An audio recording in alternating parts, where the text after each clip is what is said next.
Did you know that there was one guy who made one move 140 years ago? There was one guy who made one move who has our nation operating like it operates within this world. He was a 34-year-old teacher. He was a professor of rhetoric. He was a professor of literature. And on July 3rd, 1863, he was placed 3/4 of the way up a hill and told, whatever you do, you can't leave here. On that particular morning, he wasn't working as a teacher. He was a colonel in the Union Army. Now, he wasn't a colonel because he knew any military strategy or battle tactics. He was a colonel because he was the first guy from his hometown to volunteer. I mean, really, that's really how it happened. He walked into the recruiting office and they said, thank God we have a colonel. Next 2 guys through the door are majors. I mean, this is basically how it went. And they told this guy, they said, whatever you do, you can't leave here. They said the enemy is going to try to breach our line through you, and if they come through you, they'll get behind us and they'll catch us on a downhill charge. And they'll wipe us all out. They said, if disaster strikes, it will have come through you. They told this man, they said, Joshua Chamberlain, you are the extreme left edge of this line of 80,000 men that runs from you all the way into that town over there called Gettysburg. Well, they spent the entire morning laying up a rock wall.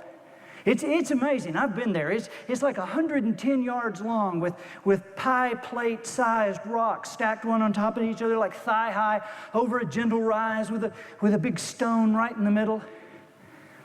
And at 2:30 in the afternoon, they took the first charge from the 15th and 47th Alabama. And Chamberlain and his men of the 20th Maine pushed them back. The 15th and 47th Alabama charged again and again, and on the 4th charge, Chamberlain took a bullet dead center in the belt buckle. He fell over, rolled around, realized he wasn't hurt, got back up, kept fighting, and they pushed him back down the hill again.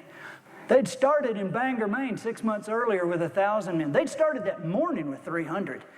Now they're down to 80 and out of ammunition. Chamberlain's brother, Tom, came over and said, we're leaving, right? And Chamberlain said, no, Tom, we're not going anywhere.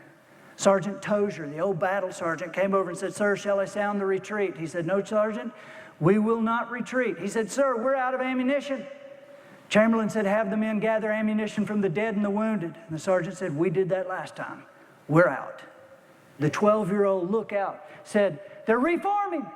They're being reinforced. And up the hill, they came with that weird rebel yell. And they advanced behind trees and they fired and came behind the tree and reloaded and fired and just advancing up again the hill. And Chamberlain's brother said to him, he said, for God's sake, do something, say something, make a move, make a decision. And Chamberlain said, fix bayonets. They looked at him like he was crazy.